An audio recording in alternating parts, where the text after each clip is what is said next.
아이들도 꼭 KF94 마스크를 써야 할까요? 일반적으로 일반인 대상으로 했을 때는 KF94 마스크를 쓰도록 권고를 하고 있긴 한데요. 아이들의 경우에는 활동도가 성인보다 더 높고 호흡에 부담을 느낄 수 있기 때문에 KF80 마스크를 사용하셔도 적절할 것으로 보입니다. 다음으로 뭐 여러 가지 이제 질문을 해 주셨는데요. 주거지와 가까운 곳에서 화재가 났을 때 외출을 삼가하는 것 외에 실내 공기질을 지키기 위해 즉시 취할 수 있는 가장 효과적인 방법은 무엇인가요? 일단 사실 매뉴얼이나 가이드라인이 없기 때문에 만약에 이제 저에게 그런 일이 발생을 하면은 뭐 제가 할 만한 행동에 대해 가지고 말씀을 좀 드리면 될 것 같아요. 뭐 저라면 일단은 최대한 뭐 창문을 다 닫을 것 같고요. 처음엔. 그 다음에 뭐 집에 있는 공기청정기를 가동을 시킬 것이고, 그다음 혹시 이제 나가야 될 경우에는 아까 말씀드린 그 방진 방독 마스크를 착용하고 나갈 것 같습니다. 그래서 이제 사실 저희 이제 학문적으로는 마스크를 착용하는 것은 가장 최악의 방법이다라고 이야기를 하거든요.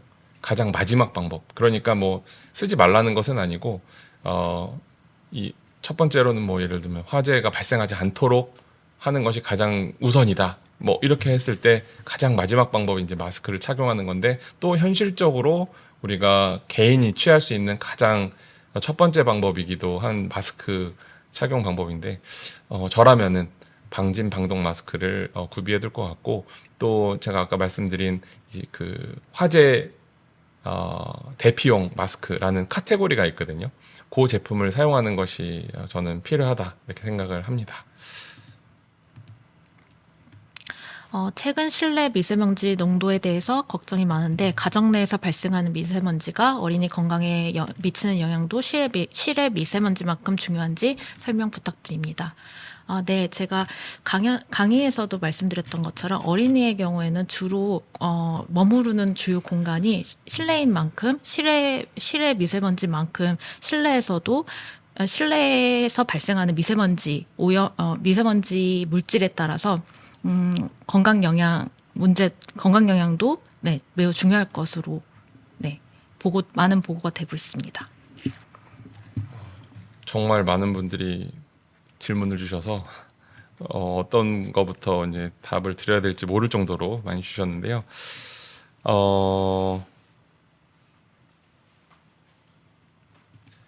산불이나 공장 화재가 나면 멀리 떨어져 있는 지역까지도 대기 오염이 퍼진다고 하는데 어느 정도 거리까지 영향을 미치는 건가요? 제가 아까 그 보여드렸던 그림, 한 초반부에 보여드렸던 그림 보시면은 우리나라 산불도 마찬가지고 호주 산불도 마찬가지고 이 연기가 굉장히 널리 퍼지는 걸 보실 수 있으셨을 겁니다.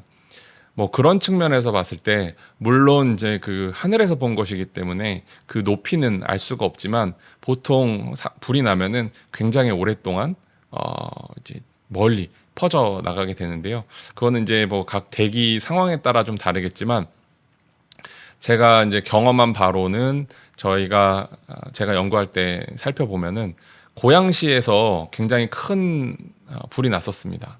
그 저유소 에서 불이 났었던 때가 있었는데 그때 그 연기가 강원도 원주까지도 퍼져 나갔던 것을 제가 직접 본 적이 있었는데 뭐 그만큼 사실 화재가 한번 나면은 그 영향은 정말 굉장히 멀리 또 넓게 퍼지기 때문에 정말 그 화재가 발생하지 않도록 하는 것이 굉장히 중요하다라고 생각이 듭니다.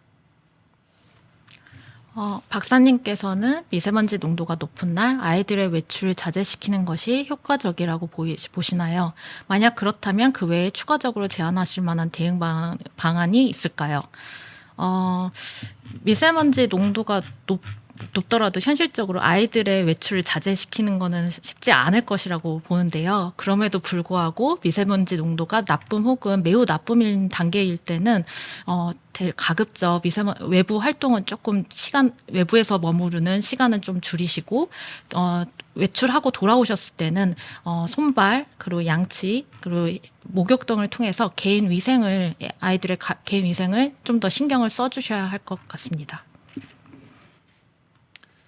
네, 집안에서 소규모 화재가 났을 경우 가구나 벽에 연기가 밴 느낌이 나서 청소를 했는데 일반 청소로도 충분히 제거가 되는 건지 궁금합니다. 이렇게 말씀을 주셨는데요.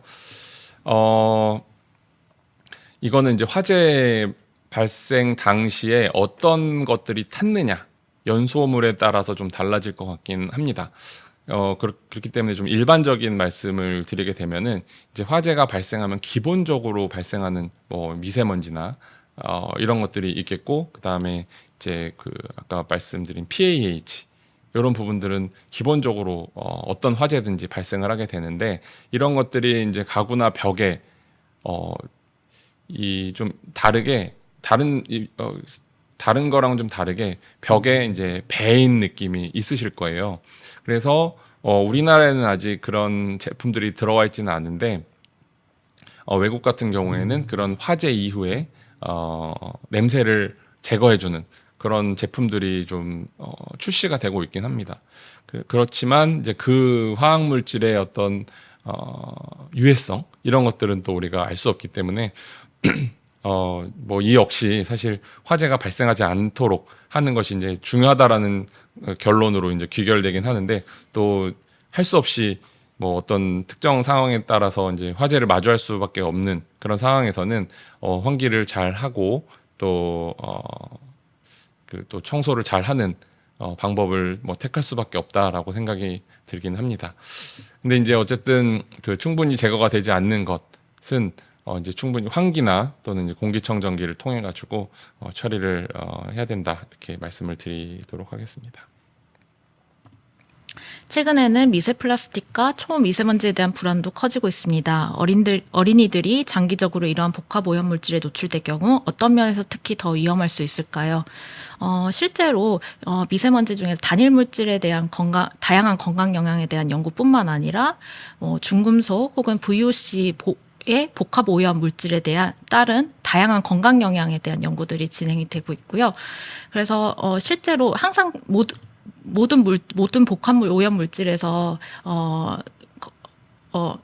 단일 물질에 비교했을 때 좀 더 좋지 않은 영향을 미치지는 않지만 물질의 조성에 따라서 복합 오염 물질이 노출됐을 때 이들의 상호작용 효과로 인해서 상승작용이 일어나고 이에 따른 다양한, 예를 들면 아토피나 천식 이런 다양한 측면에서 건강 영향이 좀 더 높게 나타난다고 보고되고 있습니다.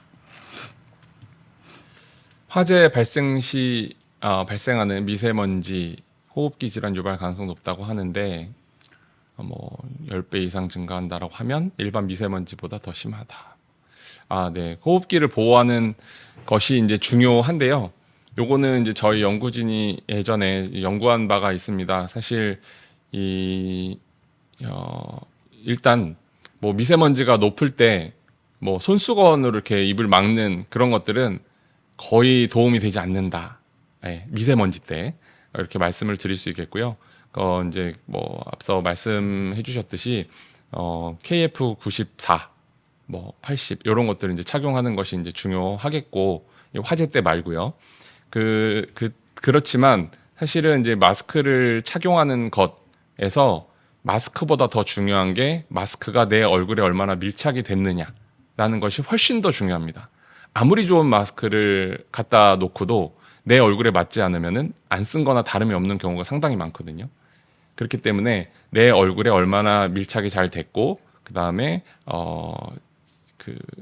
내 얼굴에 잘 맞는 마스크를 찾는 것, 이게 굉장히 중요하다라고 생각이 들고, 또 이제 화재 같은 경우에는 일단 젖은 수건으로 호흡기를 보호하는 것이 뭐 도움이 된다라고 알려져는 있지만, 물론 이제 없는 것보다는 낫습니다. 하지만 절대로 이 방법을 우선시해서 사용을 하시면 절대로 안 되고요. 아까 말씀드렸듯이 화재가 발생한다라고 하면은 그 사용하는 화재 대피용 마스크 카테고리 속에서 구매를 하셔야 되고, 이 부분은 뭐 재현용 마스크 이런 것들로는 이제 해결이 안 됩니다. 그렇기 때문에 뭐 간이형 뭐 이런 거 절대로 사용하시면 안 되고, 화재 대피용을 반드시 구비해 두시고 사용을 하시면 좋을 것 같습니다. 그래서 저희 집에도 이 사람 수 플러스 2개 정도 해가지고 화재 대피용 마스크를 이제 각 방에다가 두고 비치를 해 두고 있습니다. 왜냐하면은 이 화재가 발생을 하면 사망하는 여러 가지 이유 중에 하나가 이 일산화탄소 중독이거든요. 어떤 이제 다른 다른 유해 물질을 마셔가지고 되는 것이 아니라 질식 문제가 생기는 부분들이 있어서 이 화재 대피용 같은 경우에는 한 15분 정도는 일산화탄소로부터는 막아주기 때문에 꼭 제가 강조를 여러 번 드리지만 이제 화재 대피용 마스크를 착용하는 것이 거의 유일한 방법이다, 이렇게 이제 말씀을 드리겠습니다. 공기청정기를 계속 켜고 있지만 낮 시간 중에 창문도 한 번쯤 열어줘야 한다는 말이 있더라고요. 미세먼지 많은 날에도 잠깐씩 환기하는 게 좋을까요? 보통은 공기청정기를 이용하는 것보다 환기를 했을 때 실내 중 미세먼지 혹은 실내 미세먼지 저감하는데 더 효과적이라고 알려져 있는데요. 근데 미세먼지가 심한 날에는 환기를 하시는 시간은 좀 줄이시고 대신 문을 닫고 공기청정기를 좀 더 적극적으로 활용하시는 게 더 좋을 것 같습니다. 헤파 필터가 장착된 청소기로 청소를 하라고 제가 말씀을 드렸고, 헤파 필터가 장착된 청소가 쉽지 않은 경우는 글쎄요, 이거는 이제 전문 업체들은 대부분 이제 헤파 필터가 장착된 청소기를 가지고 계시고 실제로 사용을 하고 계시겠는데, 이것을 이제 혹시 뭐 지원을 받으셔야 된다라고 하는 거는 아마 이제 화재 지역 같은 경우에는 뭐 각 지자체에 한번 뭐 연락을 해보셔야 되지 않겠나, 이렇게 생각이 들고요. 이제 가정용 청소기들 중에서도 이제 헤파 필터가 장착된 것들이 상당히 많이 있습니다. 그래서 이런 부분들을 좀 알아보시면 어떨까, 이렇게 생각이 좀 듭니다. 미세먼지 노출로 인한 소아천식 발생의 연관성과 아토피에도 영향을 미치는지 궁금합니다. 네, 실제로 미세먼지 노출로 인해서 소아 아토피뿐만 아니라 천식에서도 발생이 어느 정도 유의하게 발생이 된다는 것을 많은 연구를 통해서 알 수 있고요. 저의 졸업 논문 주제이기도 한데 미세먼지에서 단일 물질뿐만 아니라 복합 물질에 의해서도 단일 물질에서의 영향보다 좀 더 크게 소아천식 발생과 아토피에서 큰 영향이 발생한 것으로 확인이 되었습니다. 네, 오늘 뭐 여러 가지 이제 이야기들이 있었는데 요 질문을 마지막으로 저희가 마무리를 할 것 같은데요.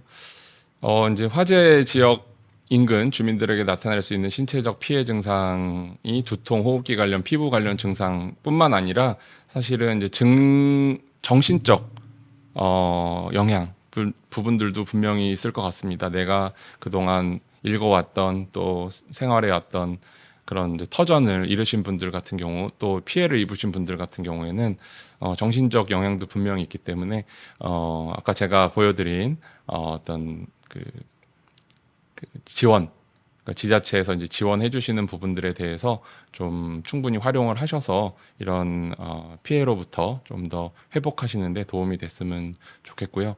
또 이제 미세먼지 앞에서 이제 발표해 주신 박사님 고생하셨고요. 이제 저도 오랜만에 이제 뭐 미세먼지, 저도 박사 논문을 뭐 미세먼지, 그다음에 전 나노 입자 뭐 이 부분으로 했는데, 오랜만에 또 이 반가운 주제를 만나서 굉장히 저도 좋은 시간이었고 잘 배웠습니다.